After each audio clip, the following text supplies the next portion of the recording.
Sibling bonds are often celebrated for their strength and love, but occasionally they take a dark and magic turn. Connor Gibson's murder and sexual assault case has resurfaced, sending shockwaves through the community. The reappearance of this cold case has left authorities and residents alike seeking answers as they grapple with the haunting mysteries surrounding the unsolved crime. We're safe now. Four heartbreaking words used by future killer Connor Gibson after he and his younger sister Amber arrived at the home of their new foster parents, aged 5 and 3. Early childhoods, scarred by abuse and violence, seem to have found a happy ending. But tragically for Amber, nothing could have been further from the truth. Amid allegations she was failed by the care system, her own brother brutally snuffed out her young life when she was just 16. In November 2021, in Woodland in Hamilton, South Lanarkshire, Gibson removed his sister's clothes, sexually assaulted her with the intention of raping her, inflicted blunt force trauma to her head and body, and strangled her. As if that horrific killing wasn't enough, Amber would continue to be abused even after death, as the man who found her abandoned body committed appalling acts of his own honor remains.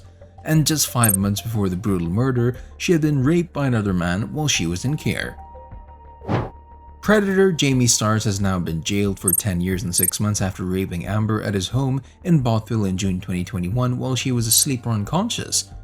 He had only recently been released on bail for carrying out a similar sex attack on another teenager and has now been assessed posing a very high risk of sexual violence. Born into a troubled family, both Amber and her brother were soon moved out of their parental home and into care before being placed to live with the Niven family in Larkhill, a town in Lanarkshire. Described as the most giving, loving, supportive, and admirable young girl, Amber had shown hints of great promise. Although she had experienced immense suffering, she harbored an amazing outlook on life and loved art and singing, her loved one said. In a statement after Gibson was convicted of murder this week, former foster father Craig Niven said, "When they arrived at her home, Amber aged 3 and Connor aged 5, Connor stated, 'We're safe now.' They were, until he took her safety away." The couple was granted permanent care of the siblings a few years later, yet concerns were soon raised about the children's behavior.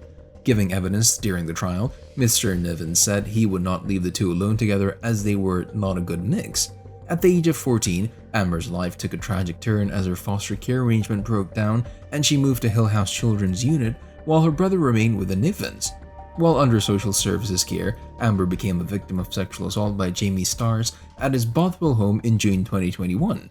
Stars, already on bail for another sex attack, was subsequently found guilty of assaulting Amber.